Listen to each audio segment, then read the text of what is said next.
Welcome to America's Cannabis Conversation. Heard every Saturday at 4:20 p.m. online at americascannabisconversation.com. Each week, we provide our listeners information, education, and insight into the exploding medical and adult use cannabis industry. You'll hear from industry experts, elected officials, local growers, detractors, and more. Learn how to build your own cannabis business, how to grow the product, what's legal, and where it's legal.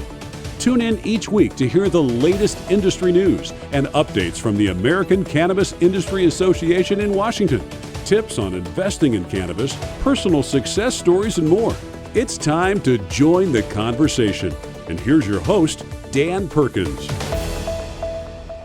This is Dan Perkins with your American Cannabis Conversation. Quick news. Albany, New York.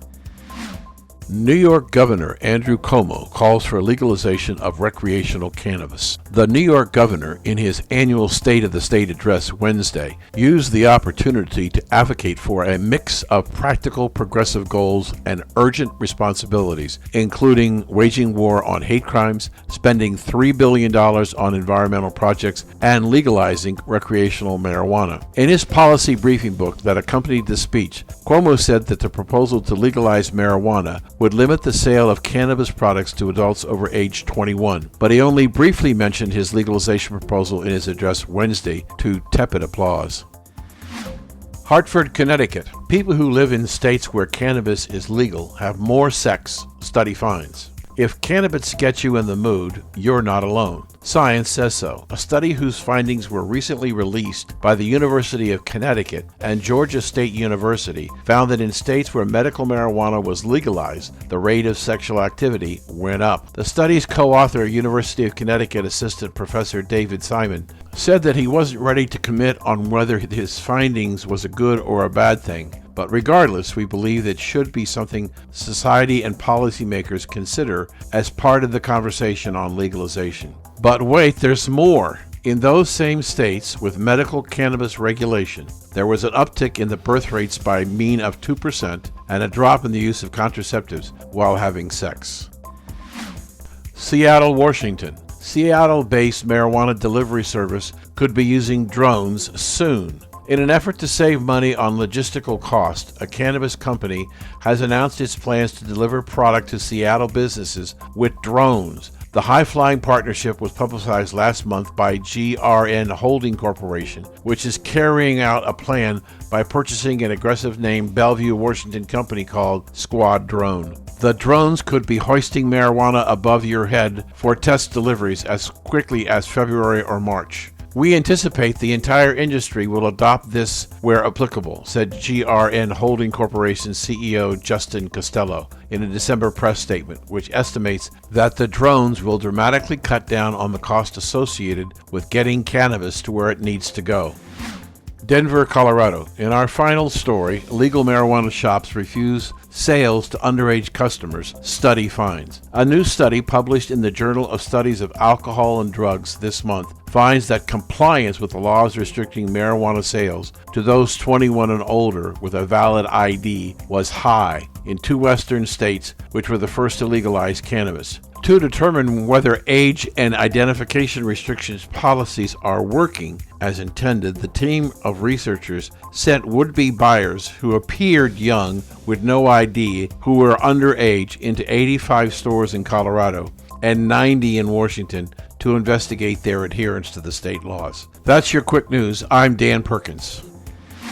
Who's joining the conversation today? Emily Flippen from the Motley Fool will join us of what to look for to buy in 2020. Dr. Jordan Tishler, our cannabis doctor on call, is going to speak about treating PTSD with cannabis. In a rare appearance, Big Mike, Mr. Cannabis, is going to be talking to us today about the history of the industry that he helped form. Our last member to the conversation is Brett S'mores, who's going to talk about growing, harvesting, and processing cannabis. So let's listen to the conversation.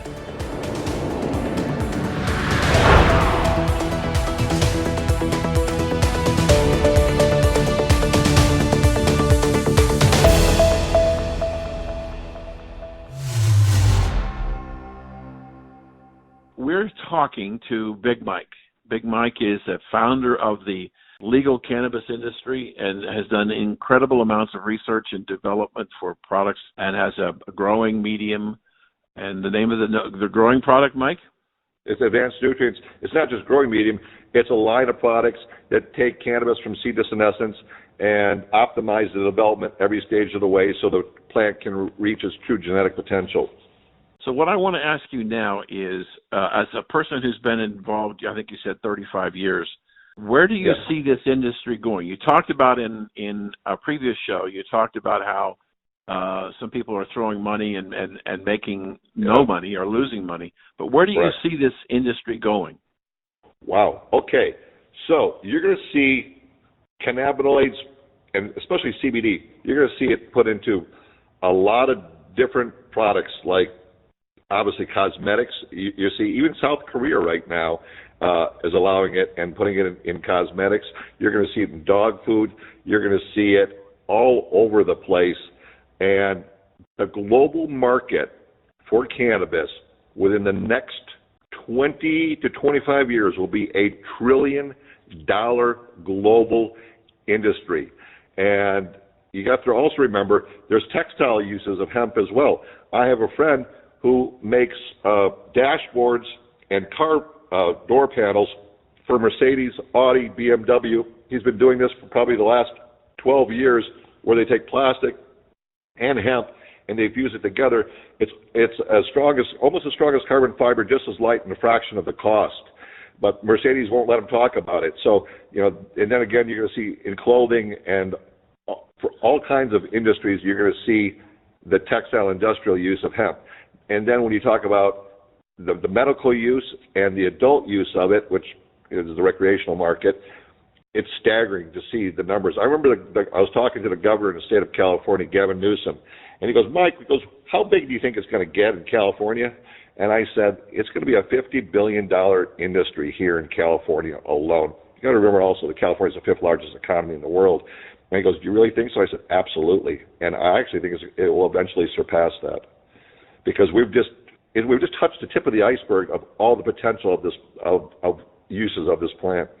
But it's interesting you mentioned that, because the governor recently indicated that the forecast of tax revenue in the state of California looks like it might be $2.5 billion less than what they thought it was going to be, and some people are questioning the burdensome taxes that the state places on the product to try and solve other problems is affecting the sales, and so that on the retail space, you have people who are selling in the black market can sell not the same quality as cannabis as you can in your dispensaries, but they can sell it for 50 cents on the dollar. The user is looking at it from an economic standpoint and says, I'll just go buy the black market stuff. You're exactly right. The black market and the taxation are two of the biggest issues that are going on. And when they tax, they don't just tax the patient at the store level. You have to remember, they're taxing the grower, they're taxing the extractor, everyone up the chain has their own individual tax, as well as the patient has a tax to pay. And you're exactly right. That high taxation is one of the reasons that is keeping this market, keeping dispensary owners from turning profits. Also, this thing where they're willing to throw good money after bad money, I call it going negative, where they sell something for less than what it's worth, is also causing a lot of lost profits. I mean, it makes it harder for a dispensary, for a grower, for everybody to make a profit, because the big boys are coming in and they're buying something for $300 and they're selling it for $200.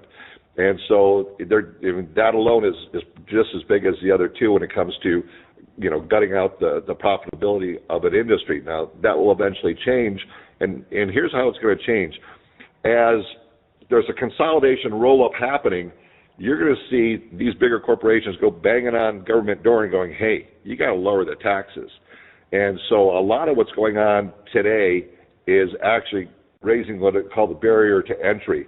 And at the end of the day, just like every other industry, there's going to be a number one and two, and they're going to be the major players. You're still going to have, other smaller players. It's always like that in any industry. You've got, the high-level connoisseur that wants something. In the wine industry, you got Harlan Estates and Screaming Eagle and these kind of brands that, and then you got $2 Chuck at Trader Joe's here in California. It's like $2, $3, $4 a bottle. So, you're going to have the same thing in this industry as well, but there's going to be, 2 or 3 really big dominant players globally, and there'll be a lot of small players around doing their thing. You were talking about the infusions, and I've read where Coca-Cola is looking at buying growers, and Miller Brewing and Philip Morris is looking at buying growers for infusion into wine and beer and even tobacco. And is the infusion side of the business likely to be much bigger than people think about? Yeah, the infusion side of the business is going to be now infusing in alcohol. When you mix cannabis and alcohol, a lot of folks will get very nauseated and sick, but you're going to see cannabis beverages that, someone drinks like a beer and they have an effect 10 or 15 minutes later. You're going to be able to drink a cannabis beverage and it will give you a specific feeling, because you can adjust the outcome and the feeling and the type of high that you're looking for also. So it's going to be interesting to see. So this brings up another thing. It's going to be about delivery systems.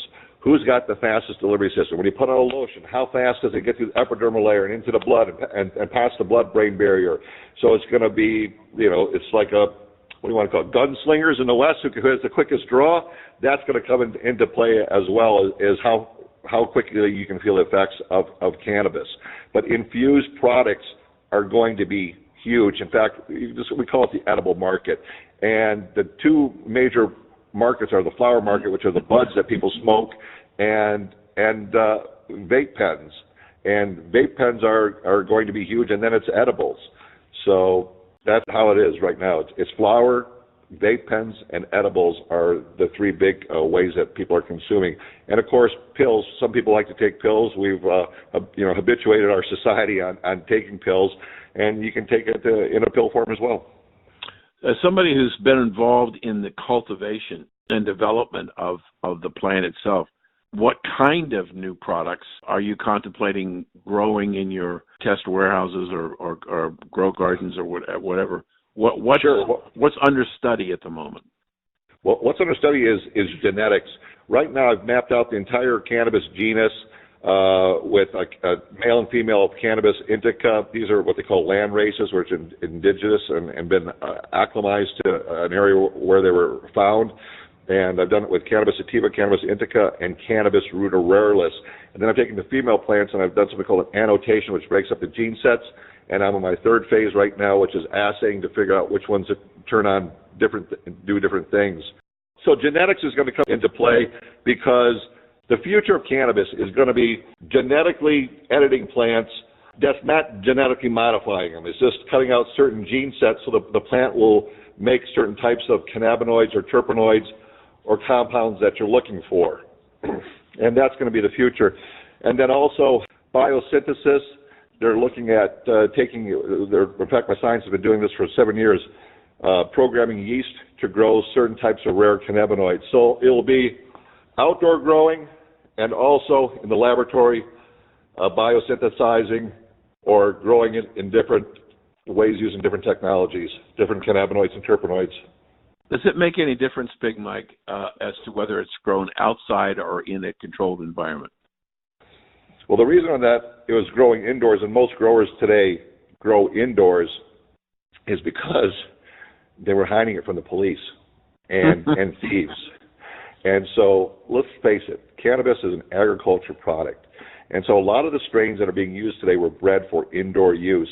And by the way, when they're in the recreational market, these guys were growing, they actually bred CBD, which is another cannabinoid part of the plant, out, because CBD will attenuate or push down the high or lower the high. So that was bred out. So now there's this big resurgence of finding strains that are high in CBD, low in THC. So it's an evolution that will involve genetics and science and using recombinant products that do certain things and have certain outcomes. And especially in the pharmaceutical world, they're going to want extremely pure, sterile products, and that's a whole other marketplace as well. We're gonna pause here for just a minute, but before we do, Big Mike, where's the best way for people to get a hold of you and see your products? Well, the best way would be Advanced Nutrients if you want fertilizer products to grow cannabis. The other one would be Big Mike's Blends, and also my Instagram at Big Mike. Okay, we'll be right back after these messages.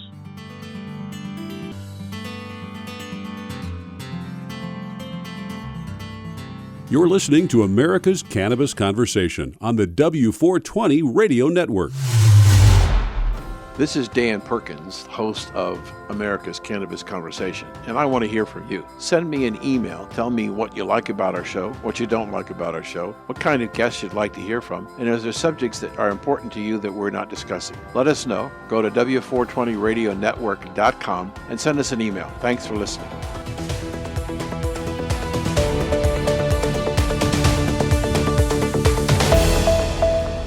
Welcome back to the conversation. Joining us now is our newest guest, Emily Flippen, who is with the Motley Fool, and she works in the area of finding cannabis stocks for people, and they make recommendations of what to buy. And I've asked Emily to talk a little bit about herself, what she does, and the discipline that she uses to go in and define and identify particular stocks. And then she's going to tell us not so much about names, but sectors that she's kind of interested in for a very long-term investor. So, Emily, welcome back. Thanks for having me, and I really appreciate the emphasis you put on there about long-term investors, because here at the Motley Fool, we don't do a lot of stock turnover. We don't do a lot of buying and selling. We tend to be buyers of companies, good companies, and holding them for at least 5 years, and that's the same approach that we take to investing in the cannabis industry. In your last appearance, you said you'd been with Motley Fool about 2 years. What did you do before you joined them? Yeah, I actually worked with GE on their energy financial services team, analyzing debt projects. So it's a little bit of a change to me in terms of what I'm doing with my career, but I've been a personal investor for as long as I can remember. So it's been an exciting change at that. Good. So let's talk about what is your day like? What do you do? Well, the cannabis industry definitely keeps me busy. It seems like every day there is some new and exciting news or less than exciting news. But for the most part, what I'm doing is I'm just evaluating the companies that we have on our scorecard currently and looking for new opportunities. And there's a lot of those in the cannabis industry. And so what can you give us a sense of what your analytical process is like? I tend to think that when you're investing in cannabis, you need to develop a relatively formulaic process. And that's not to say that it's one built around models, because modeling financials for cannabis companies is an exercise in false precision. It is to say that you need to have a very clear idea about why you're investing in a company, what your thesis is, and what would make you change your mind. Because when you see 10, 20, 30% pullbacks in the companies that you're invested in, you need to go back to your original thinking and ask yourself, what's changed? Has it changed my thoughts on the company, or is it just noise? The vast majority of the time in the cannabis industry, it's just noise. So how I go about that personally is I developed it's a 14-point checklist that I really evaluate all of my companies on. Not every company gets every point right on the checklist, but it gives me a foundation for looking at what I think is the most important aspects of cannabis companies. And that gives a good baseline, because you can come back to it 6 months, a year later, and think, wow, have any of these checkpoints changed? Have they, improved? Have they digressed in any of these really important areas?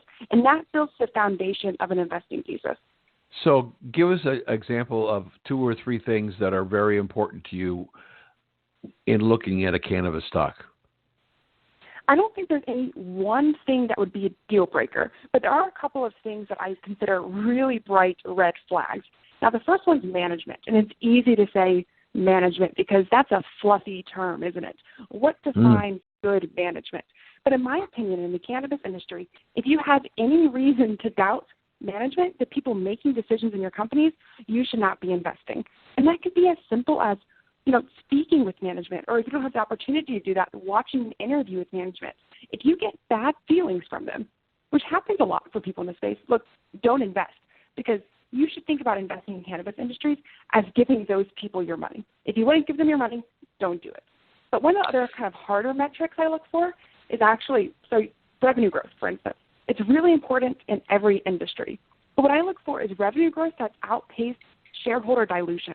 Now, that might sound like it's something really easy for companies to achieve, but you'd be shocked at the rate of shareholder dilution in most of the large Canadian companies, which is why I'm not personally invested in most of the large Canadian cannabis companies. If they're not growing revenue faster than they're diluting existing shareholders, I'm not interested. So let's just take a pause there and define for our audience shareholder dilution. What are they doing? Are they issuing stock to buy more and more companies? What causes that red flag for you? Yeah, you would think they're issuing stock to buy more companies, but the vast majority of the time they're issuing stock or other convertible notes that could be potential shareholder dilution for the sake of just keeping themselves afloat. Now, we know that the cannabis industry, especially the second half of 2019, was going to be extremely challenging. But it's important for companies to maintain financial discipline. If a company is not capable of managing their expenses and is burning cash at a rate that is so significant as to outpace their revenue growth, that's a serious problem. Emily, one of the things that I am amazed at and creates some agita for me in looking at the cannabis industry and the cannabis stocks is that the traditional way a company operates does not apply to the cannabis industry for one very serious but important reason. It is an all-cash business. And so that we don't have a widespread ability for any size of company in the cannabis business to establish meaningful banking relationships. So they're locked out of a lot of different situations because they can't create even a checking account.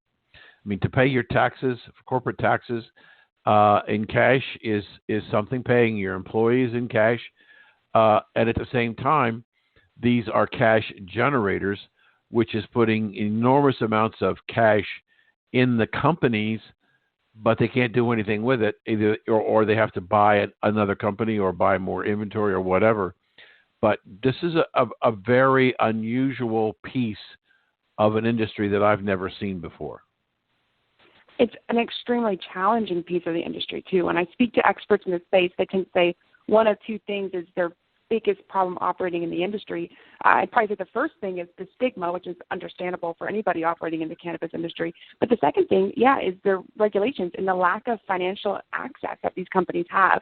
That being said, anytime there is a big concern, such as, it's a cash-based business, they lack a lot of access, unless they're using a local bank, to banking institutions, that's opportunity for investors. And there's a lot of really interesting companies, big companies that aren't cannabis businesses that you wouldn't think about being cannabis businesses that are actually benefiting from this trend. A few off the top of my head, Shopify and Square, they got into the space pretty early on in managing payments for CBD-based companies. And then Brink Security, actually, so the people who manage the armored cars, they're doing that for canopy growth. And so they're actually transporting the cash. So it's a big concern. It's one that I think will change over time.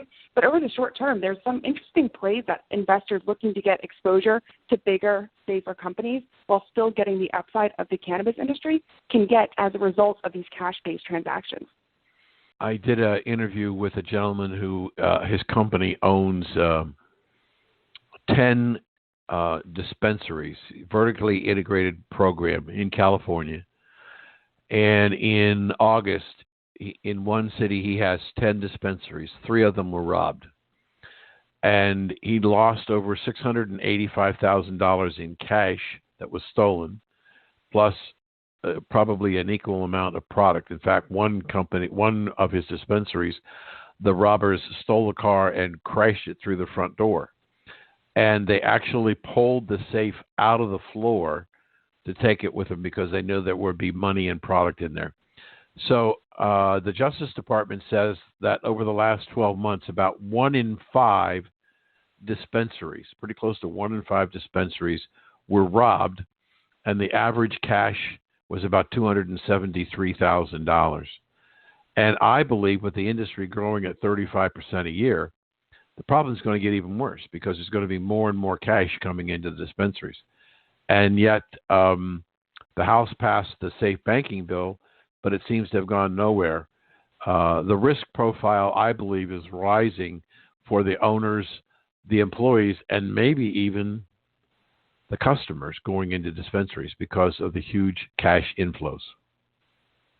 Yeah, it's actually a good point that you mentioned the customers in that transaction as well, because early projections, especially in states like California, show that upwards of 75% of the legal cannabis market, or the cannabis market, is illegal. So it's going to the black market.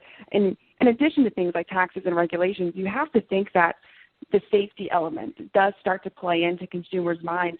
If someone doesn't feel safe visiting a dispensary, if someone doesn't feel safe working at a dispensary, and more important, if someone doesn't feel safe or protected by owning a dispensary, if they don't feel like they're going to make money on that investment, that's a really big problem for the legal cannabis industry. What I don't understand, Emily, we've only got about a minute or so left. What I don't understand is that California is a mess at the moment. They want to do audits on the licenses. They suspended 460 licenses in Los Angeles.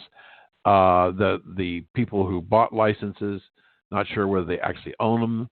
They can't expand their buildings, or they can't finish out a building. So there's no revenue and a lot of cost. But what I don't understand is that the states are putting so much emphasis on the legal cannabis market, but don't seem to be doing much about the illegal market. And in California, you can walk into a store that's legal and walk next door to a store that's illegal and buy cannabis on an illegal basis.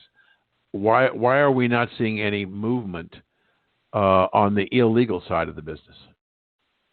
Yeah, California is always an interesting state because they tend to be overzealous in terms of regulations and taxes.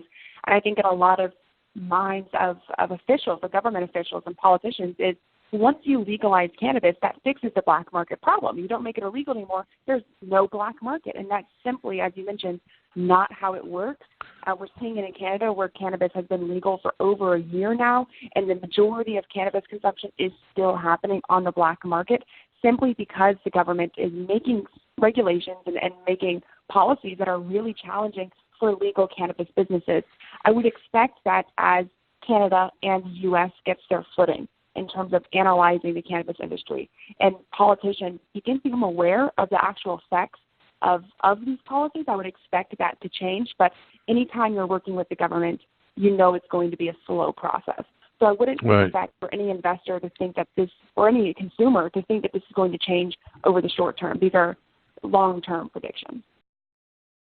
So, unfortunately, Emily, we're out of time. A fascinating discussion. I did want to bring attention to our audience to make sure that they listen to the show on the 21st, I think it is, of this month, when Emily's going to be talking about a reopening of a service that they have had in the past that could be very interesting to investors. What is that service going to be? Yeah, we're planning on reopening the service that I work on, which is Marijuana Masters. I act as an advisor for that service. It's a cannabis-based stock picking service.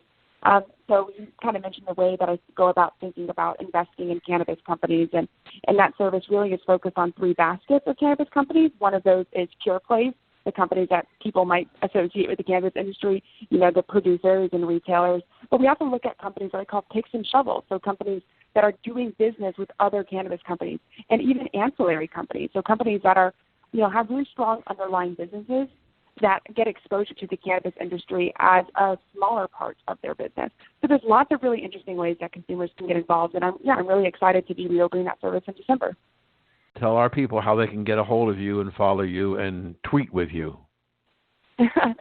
People can always find me on Twitter. As I mentioned before, I'm always really excited to talk about cannabis companies. It's what I spend all of my time thinking about, so I love to talk with anybody about that on Twitter. But you can always visit our website at fool.com. Emily, thank you for a wonderful interview, and we'll look forward to talking to you on the 21st. Yes, thank you again for having me. I really appreciated it.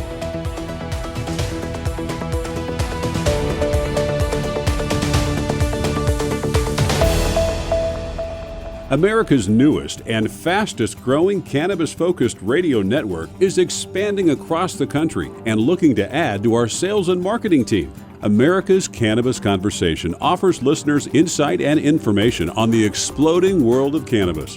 It also gives advertisers the opportunity to reach a hyper-targeted audience, literally neighborhood by neighborhood, in markets all across the country. We're looking for a few motivated individuals that want to essentially run their own local business in markets like Boston, Las Vegas, Reno, Orlando, and more.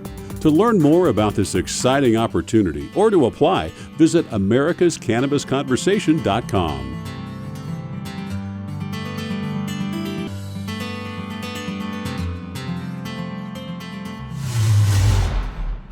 This is Dan Perkins, and we're about halfway through today's conversation. I hope you have found the people interesting and helpful. In case you didn't hear all of the interviews in today's conversation, you can go to W420radionetwork.com to listen to this show. If you missed any of our previous shows, or you want to hear a particular show again, you can go to the archives and download a missed show anytime that's convenient for you. Our goal is to bring a high-quality program that is both entertaining and informative.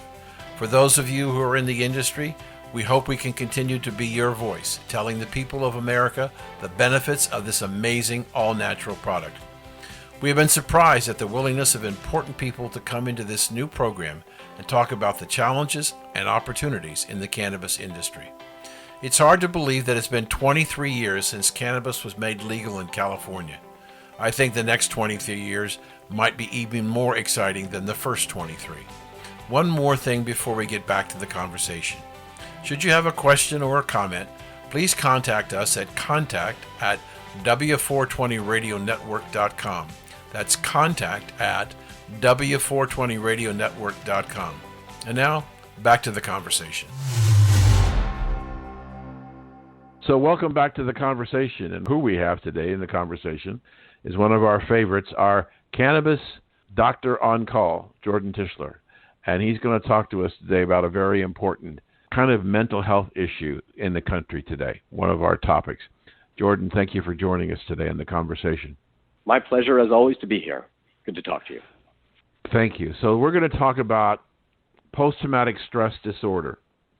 And I know that you work in this area. We talked about it. You and I have talked about it before. Right now, probably when you mention PTSD, we think of veterans. But there are other incidences where other people who are not military have PTSD. So as we've done in the past, let's talk about what it is and who's likely to have it, and then how can cannabis possibly help. So, Doctor, you got the floor. Well, the reality here is that PTSD is what we call a syndrome. It's a collection of symptoms that can have a series of causes. And those causes, were first recognized in the military setting, or really most likely in the post-military setting. But what we've come to understand is that this is really a fundamental brain issue, and therefore any sort of severe trauma can cause this sort of thing. And so, the horrors of war are kind of an obvious example. And the veterans are often very afflicted with this sort of thing. But we see this now, whereas we're understanding it more across all segments of our society. And so we have, children who are abused grow up and can have PTSD, women who are assaulted or others who are assaulted. There are a wide range of traumatic experiences that lead to a similar set of ongoing reactions or negative reactions that are very harmful to people's lives. And that's really what PTSD is. Is it primarily a function of some physical impact or reaction as opposed to that causes PTSD? And is it possible to get PTSD from non-violent contact? I think the answer is yes, it can be from nonviolent trauma, but most trauma that we, by percentages would be violence, not necessarily physical on the victim who has the PTSD, but also witnessing or otherwise being party to it. I think it's also worth remembering that the Congresswoman's comment was about what's triggering her pre-existing PTSD. It's not that she's claiming that the impeachment stuff is so traumatizing that it's giving her or creating in her PTSD, but rather that as a child growing up in a war zone, she developed PTSD, and there are elements of the social circumstance in which she finds herself now that are triggering those PTSD responses. And that's actually something that we see commonly with PTSD victims, whether military or otherwise, that the triggers, the things that come along in sort of daily life when the danger of that trauma has long gone away, can be very subtle and very unpredictable, but the response to those triggers can be very brisk and debilitating. Let's don't assume that all of our listeners understand what PTSD looks like. Let's describe it a little bit. Let you tell me and our audience, how does one know if they have post-traumatic stress disorder? What are the symptoms? The shortest answer to that is if you're feeling lousy emotionally, then you probably should find yourself a psychiatrist or a psychologist to delve more deeply into this. But the general constellation of PTSD are things like hypervigilance, right? The feeling of always being on edge and being wary about danger, even in situations that don't ordinarily provoke those symptoms for other people or in which there is no evident danger. That's often accompanied with depression and anxiety, and in many cases, very significant and disruptive nightmares and other sorts of things that lead to a sleep disorder, which of course compounds things because we don't function very well both cognitively and emotionally when sleep is deprived. So those are kind of the global constellation of symptoms. So what are the treatment options, doctor? There are a number of treatment approaches. Certainly you've described one there that seems perhaps, I think, to our listeners to be fairly extreme, which, falls kind of into the category of desensitization. There are a number of other cognitive or psychotherapeutic approaches. Cognitive behavioral therapy has been shown to be effective. And then we kind of start to look at some of the pharmacologic approaches, meaning medications. And there, the success rate is iffy, right? In other words, it helps some people and it helps some people somewhat, but not necessarily 100%. And then there are some people for whom these things don't really work at all. And those things tend to range from, antidepressants like the SSRIs, occasionally benzodiazepines or other anti-anxiety medications, though, as we know, those have some significant risk from long-term use. Right. And then there are some other sort of more esoteric medications that may be helpful in particular situations. Excuse me. For example, when people are having particularly vivid or ghoulish nightmares, there are some medications that can be helpful. I think that overall, the short answer is that patients come with a range of symptoms and a range of sort of underlying psychology and biology, and that there's no recipe for success that works for everybody. And so, careful ongoing treatment is important to figure out which combinations of approaches are going to best help any individual with PTSD. There's one question I really have to ask you, and I get it all the time as I travel around the hospitals. Am I ever going to get rid of this? Is it ever going to go away? PTSD. Is there a cure?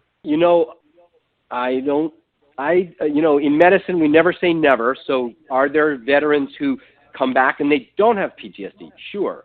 Are there veterans who come back and they have PTSD, but it gets better? Yes, absolutely. Do the people who get better not have it anymore, or is it sort of under control? That I don't think we know the answer to. I mean, I think that's very individual. And then there are some folks for whom this is an ongoing process that may be lifelong, and our goal really isn't necessarily to cure them and to make it go away, but rather to give them the tools, whether they're psychological and or pharmacological, to manage it, and where there may be, in fact, irreparable damage done, but our goal hopefully is to help them live a comfortable and productive life. So in the time we have left, Doctor, how does, in your practice, does cannabis come in play in treating people with PTSD? Cannabis can be extraordinarily useful in treating PTSD, but one has to also understand that it's not a magic bullet any more than any of the other methodologies that we've just talked about. So cannabis can be extraordinarily helpful for the acute onset of anxiety and that hypervigilant state. It can be useful for issues around insomnia. And it can be useful, again, for the depression that often goes along with PTSD.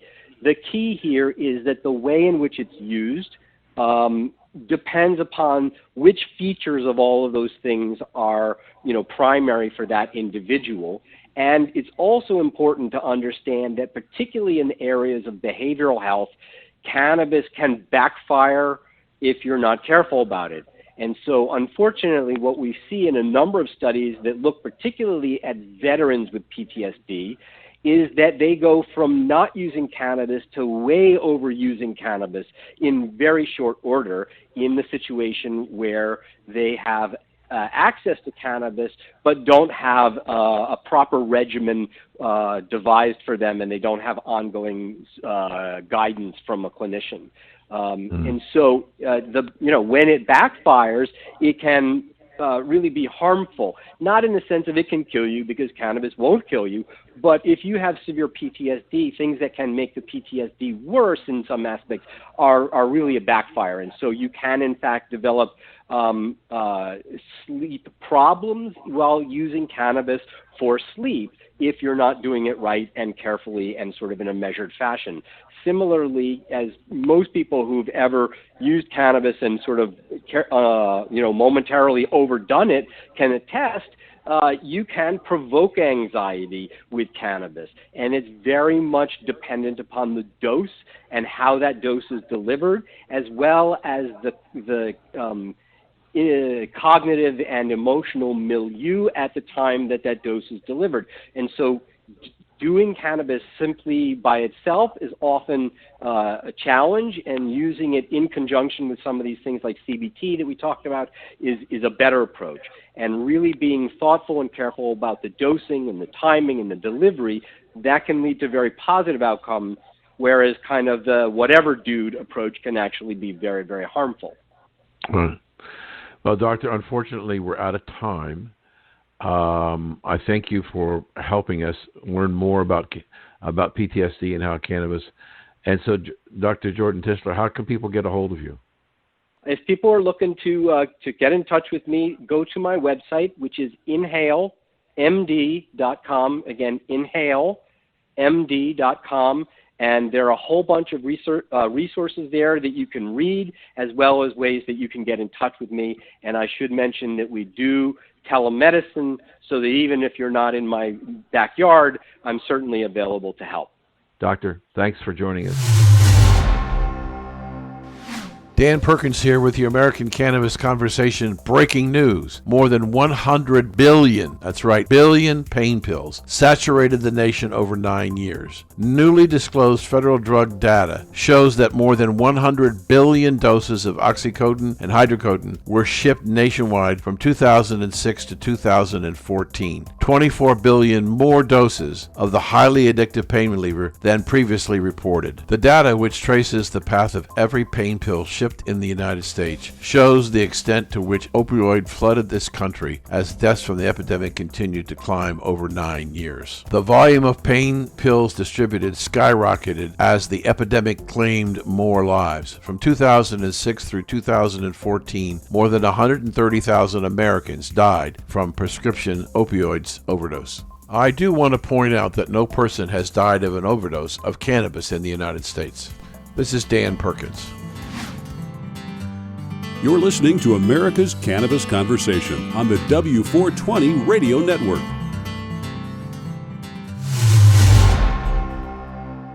Welcome to the conversation. We're joined today by Brent Schnepf, who is, let's just call him a founder. He's been in the cannabis business one way or another for, we figured out, about 30 to 35 years. And we're going to talk to him today about his experience, what he's happening in the industry, and where he thinks it's going. So, Brent, welcome to the conversation. Thank you very much. Good to be here. Tell the audience how you first got involved with cannabis and why. Well, I mean, the better part of that 30 years was effectively, I would say, as a user of various levels of intent. I did my first extraction at a personal level to make butter way back in college, and made brownies and toast points with it. So I had a little fun with it, but I've always liked to have fun with cannabis and think of it as a good thing rather than as a dangerous or naughty thing. So, when did you become more serious about it? Yes. So, thank you. So, around 2013-14, I started working with a local here in Seattle, a local medical grower. I had a license and ended up delivering for him. As I-502, the the Washington State recreational law was being passed, he wanted to get a processing and growing license, what was called a producer license. I helped him with those endeavors, business planning, stuff like that. Even during the security check, we had to fight off a goat with a folding chair because he was in the foothills of the Cascades. It was quite a scene. This gentleman, I'll keep his name out for the sake of privacy. There's a bit of brotherhood that comes with it, and he was taking a very business-like approach to things, and, given my background at Microsoft, I automatically do that, and so that's what brought us together in that particular endeavor. And then, frankly, I never wanted to do cannabis for a living. I always wanted to enjoy it because I come from the video game industry, and I found that doing video games for a living made playing them a little less fun for me, and so I didn't necessarily want to have cannabis be a for-profit thing in my life. But, just one thing leads to another. And so after doing the medical thing, I actually did some business consulting on the side. So it hasn't been a continuous run. More formally, I got into it with a place on the Olympic Peninsula in 2016, selling and representing a company called Dream City. They were subsequently bought by another company, a larger, as part of the aggregation happens. But that's where I was actually selling flower cartridges from growers and producers into the retail market here within Seattle. So that was really my, roll up the sleeves, do traditional business aspect in the recreational world. After that, I ended up working for a vacuum company that while their technology applied to the cannabis world, my technology side came in, and I worked with them for about a year. And then for about 2 years, I worked with a commercial drying company that sold commercial dryers into the hemp world. And so then I went from a recreational environment into an industrial hemp and agricultural environment. And given my background from Iowa, I fit right into that as well. So kind of a potpourri, a mixed bag background of formal and informal participation, but fairly formal participation for the last 5 to 7 years. Let me step back for a second, because as we talked in the pre-show interview, I said one of the many things we do in this program is to try to help people understand who are not in business what it means to be in the business and what are the things that has to be done. And you said something a moment ago that we've never talked about, and you might be the perfect person to talk about it. You mentioned at least 3 different licenses. And I'm fascinated by how much the regulatory environment has invaded this cannabis industry. Talk to me about some of the different kinds of licenses people have to have in order to get into the business, whether they're growing or distributing or manufacturing. The licensing is going to fall into two tiers right off the bat. There's going to be three buckets: recreational, medical, and industrial hemp. So, and their restrictiveness typically will go like this. The most restrictive is medical, because you'll have to have a doctor's license to get your ability to buy it. Recreational, because it's limited by state and local jurisdiction, and you have to be 21 or older. The industrial hemp and CBD side is still yet to be determined, because the FDA hasn't yet passed down its rules and regulations, so its governance at a national level hasn't happened yet. So CBD rules and regulations are happening, much like the recreational side, more at a state-to-state level and through state legislatures and in governing agencies. I understand that there are some states, and I think I've got this right, who require vertical integration, meaning you not only distribute it, you have to grow it and process it. And if that's the case, I think that's the case, for example, in Jersey, and I can't speak to the other ones. I know about Jersey because I've been in the Jersey market for some time.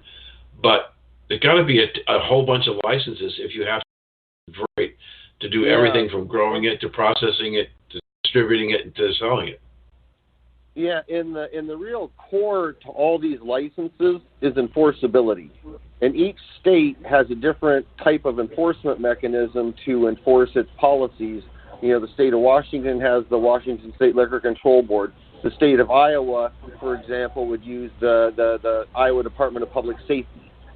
Different states, and so each governing jurisdiction is going to have a different set of rules and regulations. And typically those rules and regulations bend around the agency's ability to enforce. So, getting back to your point with Jersey and vertical integration, that may be just because Jersey isn't, I'm going to make this up, and my apologies to any Jersey agriculture people.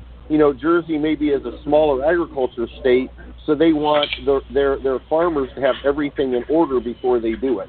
I can't speak to that particular thing, but if vertical integration was required, that seems, frankly, on my side, just to speak out of turn here a little heavy-handed on the state to force people on how to do business rather than just giving the regulations on how to do business, or on the boundaries to stay within as they do business.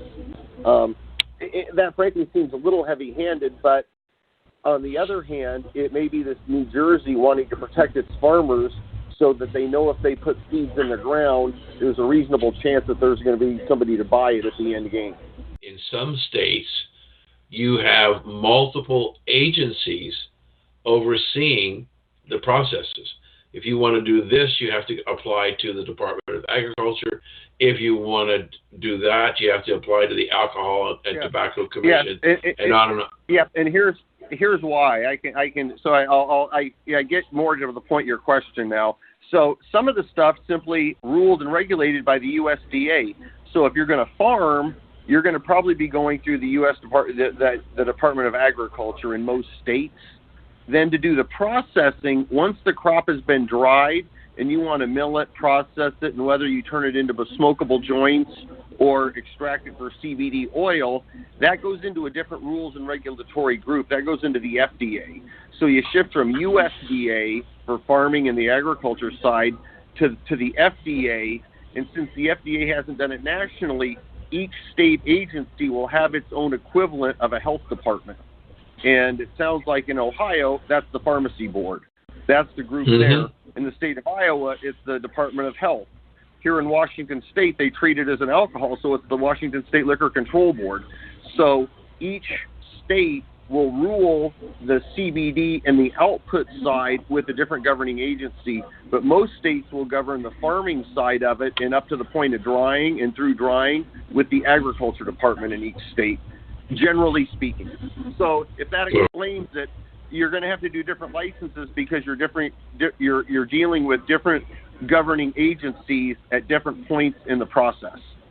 and it's by state and it's different by state, and it gets complex. We're talking to Brent Schnepf, getting into the cannabis business.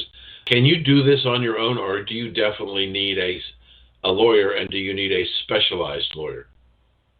I would definitely say you would want to have legal counsel in any business endeavor, as well as a good bookkeeper. Those were the two things that I always recommend to any client that I've worked with, is a good bookkeeper and good lawyer, and then a good assistant would be the third thing if you get overflowed yourself. But yes, the other aspect I would say is just start networking. Anybody that wants to get into this cold turkey, just start attending events and work your way up the knowledge food chain. Because you're going to come in, your first week, everything's going to be brand new. By the second month, you're going to be on to much more advanced topics, rather than asking, should I be doing business? You're modeling whether or not you can be profitable with the type of business you want to do. So you just need to dive in and get your feet wet and start gathering data. If you want to be in the business, you just have to jump into it. As we were doing the research before we started to do this show, what we clearly heard is that the cannabis business may be the last major growth industry in the United States, and a lot of people, young and old, want to do something different with their life and want to get involved. And I'm wondering if you see the same thing. Absolutely. Right now, the industry's ripe for cottage industries to be building up. But as time goes by, there's going to be aggregation. The smaller absorbs the larger. My background in the video game industry, real quick, there used to be individual sound studios and small shops. Well, as time goes by, they get picked up and they aggregate. Their strength in numbers, and that's the normal ecosystem with any, emerging and growing business. So, but we're at the very beginning right now, and I think the cycle that we're going to see, and we're hitting right now, we had our first big growth spurt. There may be a year or two of overpopulation and people scratching their head. Then there will be likely, once the next set of rules and regulations, like the FDA, for example, take hold, there will be another rush. So there's going to be probably a double or triple bump out of this, and I think we're just getting through the first kind of bubble. Thank you. We've been talking with Brent Schnepf, who is an experienced person in the cannabis business and has just been giving us a great lesson about some of the things you have to do, the different licenses. Brent, how do people get a hold of you, or how do they follow you? Brett Schnepf at gmail.com. If you want to just put my name up at gmail.com on your board there, I'd be more than willing to answer people's questions and help out. I'm just a big fan of the cannabis industry overall. It's been great for me personally, and I've seen it help others in their life and profession, and let's roll. Thank you for joining us. We'll be right back.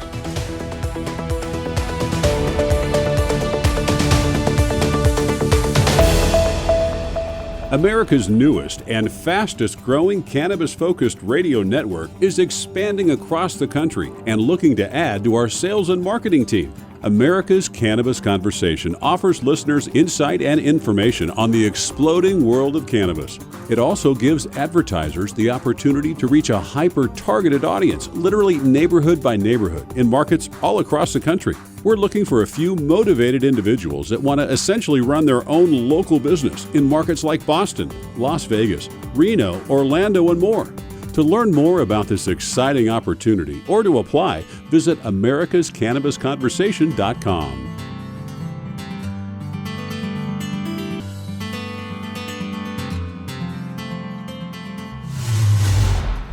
This is Dan Perkins, and thank you for joining the conversation. We hope you enjoyed the conversation today and invite you to join us next week. By the way, you can go to our website, www.americascannabisconversation, and download previous shows, but also on the website, you'll be able to see who our guests are going to be next week. So go to the website, americascannabisconversation.com, download shows, and look who's going to be on next week. This is Dan Perkins, and thanks for joining the conversation.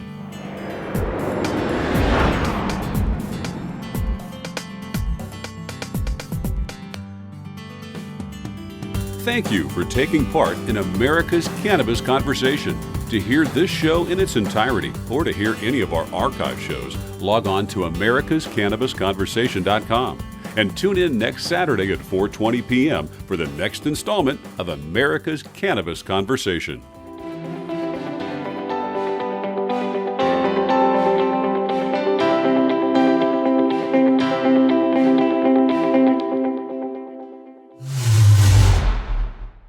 America's Cannabis Conversation.